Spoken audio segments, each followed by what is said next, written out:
We got our Jeep that we're working on today. It's got a 2.5-inch lift, just a little mild guy.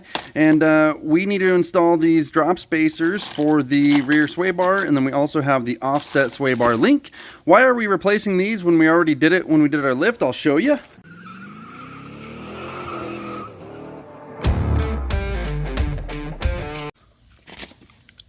That guy right there, no bueno. You know, and so this has the two Heim joints on either end, and the problem with that is it doesn't have the structural integrity that you need to uphold with some real off-roading. These ones are the Rock Crawler adjustable sway bar links, and I'm not saying anything bad about Rock Crawler. I do wheel this thing pretty hard, but what I am saying is bent. The other thing is, when this Rock Crawler lift was installed, we got rid of the stock hardware, and the problem with that, the stock style uses this kind of bushing, and I forgot to keep the bolts from the other one, so I had to go to the Ace Hardware and grab some bolts. In case you're in the same boat, I went with 1/2 inch. It seems like it fits. You're going to want a shoulder to go through that bushing so that it doesn't wobble too much.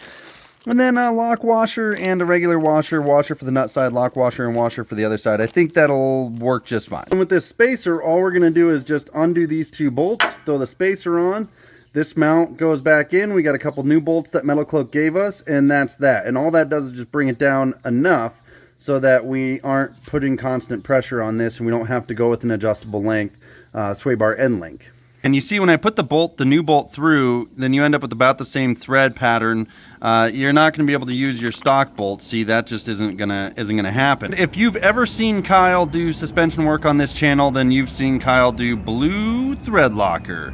I do it on all the suspension parts. I just don't like things coming loose. I got this bent one out, and you can see, I mean, it bent right in the threads, and that's, in my opinion, and my opinion's probably wrong, but I think that's the weak point of these adjustable sway bar links, is when you have this long threaded portion. If I see these bend, it's always in this threaded portion. So I don't know, science maybe. But when you're taking these out, you will either have an Allen key in here that you have to use an Allen key to hold this stud while you take the nut off, or you will have the flat style that you can get a wrench behind and you hold that flat spot on the stud so that the nut can come off.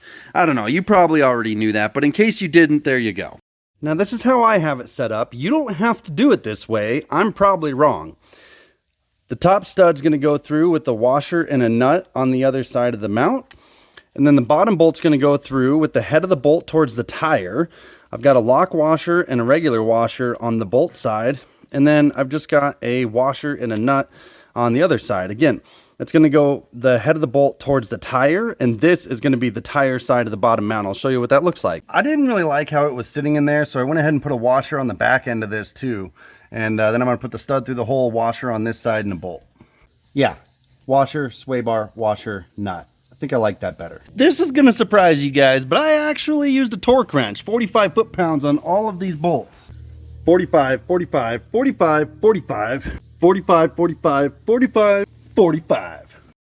Last thing I did here is just throw a paint line on these things to make sure when I come down here in a few days I can see if my bolts have moved, because if the line doesn't line up with the mount anymore, then the bolt moved and you just retorque at that point.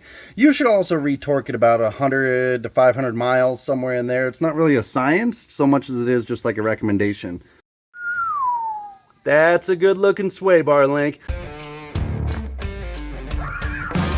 Now, the reality is this whole job took maybe 15 to 30 minutes.